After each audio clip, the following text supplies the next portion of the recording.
ਜ਼ਿਮੀਂਦਾਰ ਜਿਹੜਾ ਭਾਈਚਾਰਾ ਆ ਕਿਸਾਨ ਉਹ ਪੰਜਾਬ ਦੀ ਰੀੜ੍ਹ ਦੀ ਹੱਡੀ ਆ। ਮੋਦੀ ਸਰਕਾਰ ਪੰਜਾਬ ਦੀ ਰੀੜ੍ਹ ਦੀ ਹੱਡੀ ਨੂੰ ਤੋੜਨਾ ਚਾਹੁੰਦੀ ਹੈ ਤੇ ਜਦੋਂ ਰੀੜ੍ਹ ਦੀ ਹੱਡੀ ਹੀ ਟੁੱਟ ਗਈ ਤੇ ਬਾਕੀ ਸਰੀਰ ਕਿਸੇ ਕੰਮ ਦਾ ਨਹੀਂ ਰਹਿਣਾ। ਕਿਸਾਨਾਂ ਨੂੰ ਕੰਗਾਲੀ ਦੇ ਰਾਹ ਦੇ ਉੱਤੇ ਪਾਉਣਾ ਚਾਹੁੰਦੇ ਆ, ਕਿਸਾਨਾਂ ਨੂੰ ਬਰਬਾਦ ਕਰਨਾ ਚਾਹੁੰਦੇ ਆ। ਕਾਨੂੰਨ ਆ ਸਰਕਾਰ ਨੂੰ ਰੱਦ ਕਰਨੇ ਪੈਣਗੇ। ਜ਼ਬਰ ਦੇ ਖਿਲਾਫ ਅਸੀਂ ਹਮੇਸ਼ਾ ਡਟੇ ਰਹਾਂਗੇ। ਗੁਰੂ ਕੇ ਲੰਗਰ ਲਗਾਏ ਹੋਏ ਆ, ਭਲਾ ਕਰਦੇ ਪਏ ਆ। ਉਹ ਲੋਕ ਅੱਤਵਾਦੀ ਨਹੀਂ ਹੋ ਸਕਦੇ। ਉਹ ਲੋਕ ਇੱਥੇ ਕਿਸਾਨਾਂ ਦੇ ਸਮਰਥਨ ਦੇ ਵਿੱਚ ਆਏ ਆ। ਸਰਕਾਰ ਦੇ ਲਾਰਿਆਂ ਦੇ ਵਿੱਚ, ਵਾਅਦਿਆਂ ਦੇ ਵਿੱਚ, ਇਕਰਾਰਾਂ ਦੇ ਵਿੱਚ ਨਹੀਂ ਆਉਣਾ ਚਾਹੀਦਾ। ਵਾਹਿਗੁਰੂ ਜੀ ਕਾ ਖਾਲਸਾ, ਵਾਹਿਗੁਰੂ ਜੀ ਕੀ ਫਤਿਹ ਜੀ। ਅਸਲਾਮ ਅਲੈਕਮ ਤੇ ਨਮਸਕਾਰ। ਜੋ ਵੀ ਵੀਰ ਸਾਨੂੰ ਇੱਥੇ ਮਿਲ ਰਹੇ ਨੇ ਜਾਂ ਵੀ ਅਲੱਗ-ਅਲੱਗ ਪਾਰਟੀਆਂ ਦੇ ਜਿਹੜੇ ਵੀਰ ਨੇ, ਜਿਵੇਂ ਕਿਸਾਨ ਯੂਨੀਅਨਾਂ ਦੇ ਪ੍ਰਧਾਨ ਨੇ, ਹੋਰ ਵੀ ਜਿਹੜੇ ਲੋਕਲ ਵੀਰ ਇੱਥੇ ਸੇਵਾ ਕਰ ਰਹੇ ਨੇ, ਉਹਨਾਂ ਨੂੰ ਲਗਾਤਾਰ ਕਵਰ ਕਰ ਰਹੇ ਆ।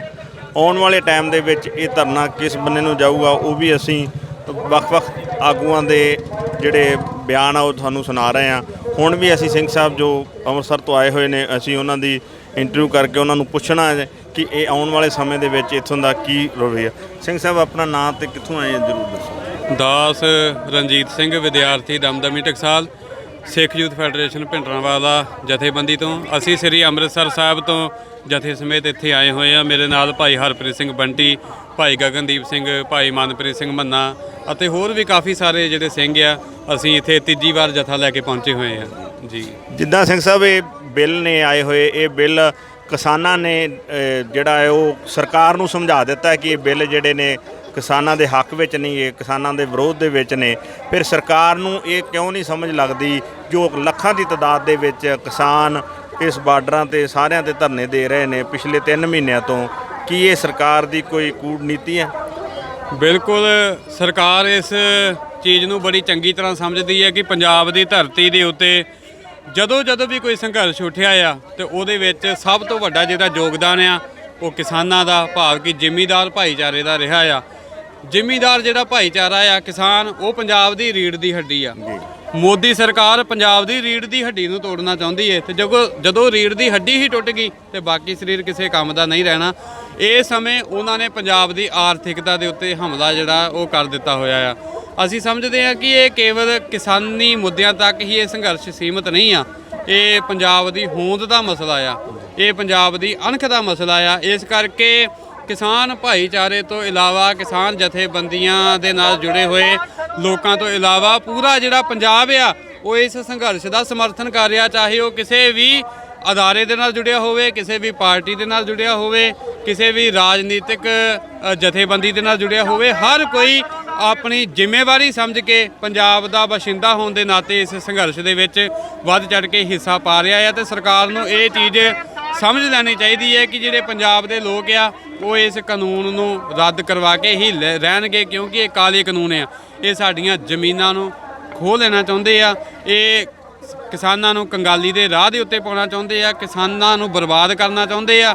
ਸੋ ਇਹ ਇੱਥੇ ਬਿਲਕੁਲ ਨਹੀਂ ਚੱਲੇਗਾ। ਜਦੋਂ ਕਿਸਾਨ ਕਹਿ ਚੁੱਕੇ ਆ ਕਿ ਸਾਨੂੰ ਇਹਨਾਂ ਬਿੱਲਾਂ ਦੀ ਲੋੜ ਨਹੀਂ ਆ, ਸਾਨੂੰ ਇਹ ਬਿੱਲ ਹੋਰ ਵੀ ਕੰਗਾਲ ਕਰ ਦੇਣਗੇ ਤੇ ਮੋਦੀ ਸਰਕਾਰ ਧੱਕੇ ਦੇ ਨਾਲ ਹੀ ਇਹਨਾਂ ਬਿੱਲਾਂ ਦੇ ਜਿਹੜੇ ਫਾਇਦੇ ਆ ਉਹ ਗਿਣਾ ਰਹੀ ਹੈ। ਜਦ ਕਿ ਇਹ ਜਿਹੜੇ ਕਾਨੂੰਨ ਆ ਉਹ ਪਹਿਲਾਂ ਬਿਹਾਰ ਵਿੱਚ ਵੀ ਲਾਗੂ ਹੋਏ ਸੀ ਪਰ ਉੱਥੇ ਵੀ ਸਫਲ ਨਹੀਂ ਹੋ ਸਕੇ ਤੇ ਨਾ ਹੀ ਕਿਸੇ ਹੋਰ ਸੂਬੇ ਦੇ ਵਿੱਚ। ਇੱਥੋਂ ਤੱਕ ਕਿ ਵਿਦੇਸ਼ਾਂ ਦੇ ਵਿੱਚ ਵੀ ਸਰਕਾਰਾਂ ਨੇ ਇਹੋ ਜਿਹੇ ਜਿਹੜੇ ਕਾਨੂੰਨ ਸੀ ਉਹ ਘੜੇ ਸਨ ਪਰ ਉੱਥੇ ਵੀ ਉਹਨਾਂ ਨੂੰ ਰੱਦ ਕਰਨੇ ਪਏ।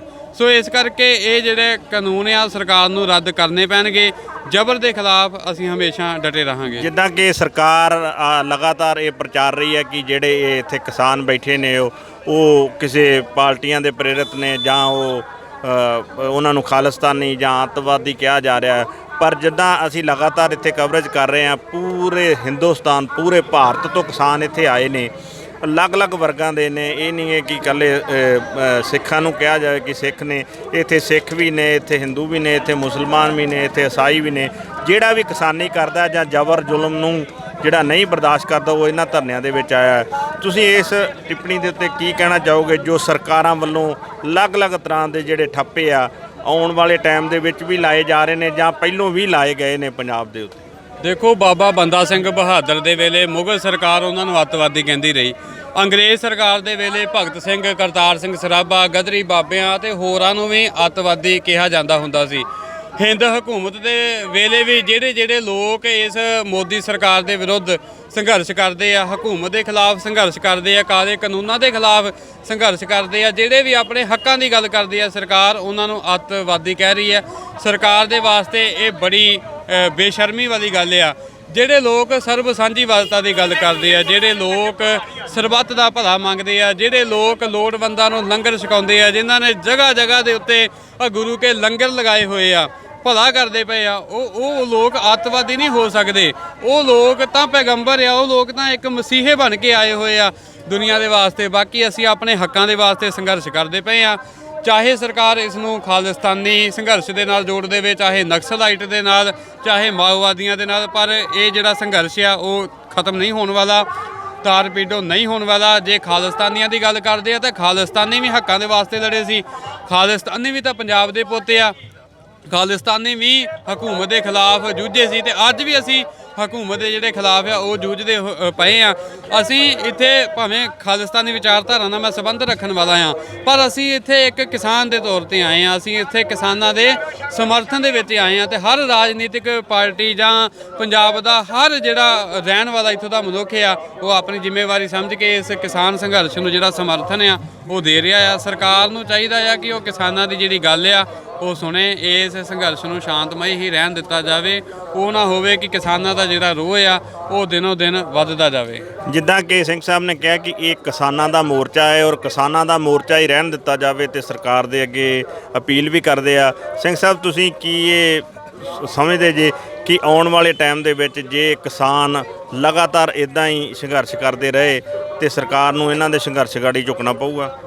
ਸਰਕਾਰ ਨੂੰ ਅਵੱਸ਼ ਝੁਕਣਾ ਪਏਗਾ। ਸਾਡੇ ਆਗੂਆਂ ਦੇ ਵਿੱਚ ਦ੍ਰਿੜਤਾ ਚਾਹੀਦੀ ਹੈ, ਉਹਨਾਂ ਦੇ ਵਿੱਚ ਸੂਝ-ਬੂਝ ਚਾਹੀਦੀ ਹੈ, ਉਹਨਾਂ ਦੇ ਵਿੱਚ ਸਬਰ ਹੋਣਾ ਚਾਹੀਦਾ, ਉਹਨਾਂ ਦੇ ਵਿੱਚ ਸੰਤੋਖ ਹੋਣਾ ਚਾਹੀਦਾ ਆ, ਉਹਨਾਂ ਦੇ ਵਿੱਚ ਜਿਹੜਾ ਗਿਆਨ ਦਾ ਖਜ਼ਾਨਾ ਆ ਉਹ ਹੋਣਾ ਚਾਹੀਦਾ ਆ। ਗੱਲਬਾਤ ਦੇ ਜਿਹੜੇ ਤਰੀਕੇ ਆ ਉਹ ਅਪਣਾਉਣੇ ਚਾਹੀਦੇ ਆ, ਗੱਲਬਾਤ ਜਾਰੀ ਰੱਖਣੀ ਚਾਹੀਦੀ ਆ, ਪਰ ਸਰਕਾਰ ਦੇ ਛਲਾਵਿਆਂ ਦੇ ਵਿੱਚ, ਸਰਕਾਰ ਦੇ ਧੋਖਿਆਂ ਦੇ ਵਿੱਚ, ਸਰਕਾਰ ਦੇ ਲਾਰਿਆਂ ਦੇ ਵਿੱਚ, ਵਾਅਦਿਆਂ ਦੇ ਵਿੱਚ, ਇਕਰਾਰਾਂ ਦੇ ਵਿੱਚ ਨਹੀਂ ਆਉਣਾ ਚਾਹੀਦਾ। ਜਿੰਨਾ ਚਿਰ ਤੱਕ ਸਪੈਸ਼ਲ ਸੈਸ਼ਨ ਬੁਲਾ ਕੇ ਇਹ ਜਿਹੜੇ ਕਾਨੂੰਨ ਆ ਉਹ ਰੱਦ ਨਹੀਂ ਕੀਤੇ ਜਾਂਦੇ, ਉਹਨਾਂ ਚਿਰ ਤੱਕ ਇਸ ਸੰਘਰਸ਼ ਨੂੰ ਜਿਹੜਾ ਜਾਰੀ ਰੱਖਣਾ ਚਾਹੀਦਾ। ਕੇਵਲ ਸੋਧਾਂ ਤੱਕ ਗੱਲ ਸੀਮਿਤ ਨਾ ਰਹੇ, ਕਿਉਂਕਿ ਸੋਧਾਂ ਵੀ ਇੱਕ ਛਲਾਵਾ ਆ, ਬਾਅਦ ਵਿੱਚ ਇਹਨਾਂ ਨੇ ਜਿਹੜੀਆਂ ਸੋਧਾਂ ਉਹ ਵੀ ਖਤਮ ਕਰ ਦੇਣੀਆਂ ਆ। ਸੋ ਇਸ ਕਰਕੇ ਇਹ ਕਾਨੂੰਨ ਨੂੰ ਪੂਰਨ ਤੌਰ ਤੇ ਜਿਹੜਾ ਰੱਦ ਆ ਉਹ ਕਰਵਾਇਆ ਜਾਣਾ ਚਾਹੀਦਾ ਹੈ। ਜਿੱਦਾਂ ਕਿ ਸਿੰਘ ਸਾਹਿਬ ਜੀ ਨੇ ਦੱਸਿਆ ਕਿ ਇਹ ਕਿਸਾਨਾਂ ਦਾ ਬੜਾ ਦ੍ਰਿੜਤਾ ਦੇ ਨਾਲ ਲੱਗਾ ਹੋਇਆ ਧਰਨਾ ਹੈ ਔਰ ਆਉਣ ਵਾਲੇ ਟਾਈਮ ਦੇ ਵਿੱਚ ਇਸ ਜਿਹੜੇ ਕਿਸਾਨ ਨੇ ਇਹ ਲਗਾਤਾਰ ਧਰਨੇ ਨੂੰ ਜਾਰੀ ਰੱਖਣਗੇ ਜਦ ਤੱਕ ਇਹ ਕਾਨੂੰਨ ਜਿਹੜੇ ਉਹ ਵਾਪਸ ਨਹੀਂ ਲਏ ਜਾਣਗੇ। ਕੈਮਰਾਮੈਨ ਸ਼ੇਰਦੀਪ ਸਿੰਘ ਸੰਧੂ ਦੇ ਨਾਲ ਬਲਜੀਤ ਸਿੰਘ ਤਲਵੰਡੀ, ਪੰਜਾਬ ਟੂਡੇ ਜਿਹੜਾ ਸਾਡਾ YouTube ਚੈਨਲ ਆ ਇਹਨੂੰ ਵੱਧ ਤੋਂ ਵੱਧ ਸਬਸਕ੍ਰਾਈਬ ਕਰਿਓ। ਪੰਜਾਬ ਟੂਡੇ ਇਹ Facebook ਤੇ ਵੀ ਚੱਲ ਰਿਹਾ ਅਤੇ YouTube ਚੈਨਲ ਤੇ ਵੀ ਚੱਲ ਰਿਹਾ। ਵਾਹਿਗੁਰੂ ਜੀ ਕਾ ਖਾਲਸਾ, ਵਾਹਿਗੁਰੂ ਜੀ